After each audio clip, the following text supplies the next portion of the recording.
হে লাভলিস, এক সপ্তাহ হয়ে গেছে সোদপুরে এসেছি, কিন্তু ছাদে ওঠা হয়নি। সেদিন বোন জামা কাপড় মেলতে যাচ্ছিল, তাই আমি বললাম চল আমিও যাই।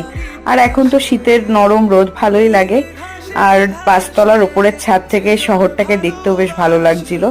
সন্ধেবেলা একটু রেডি হয়েছি, আমি, মা, বোন আর অভিজিৎ চারজনে মিলে একটু শপিং করতে যাব বলে। আমি এসেছি, তাই মোটামুটি অল্টারনেট ডেতেই বেরোনো হচ্ছে। আমার তো ভালো লাগছেই, আর সবারই খুব ভালো লাগছে। শ্রীনিকেতন এসেছিলাম, কয়েকটা জিনিস কিনেছি, তারপরে চলে গিয়েছি সোজা ফুচকার দোকানে। ফুচকা হচ্ছে আমার আলটিমেট লাভ, আমার আর বোনের স্পেশালি। তো ফুচকা খাওয়ার পরই অভিজিৎ সেই সন্ধ্যেবেলা থেকে বলছিল যে ওর খুব মিষ্টি খেতে ইচ্ছে করছে। যদিও আমি মিষ্টি ভালোবাসি, কিন্তু তারপরে আমার একটু ঝালের প্রয়োজন হয়।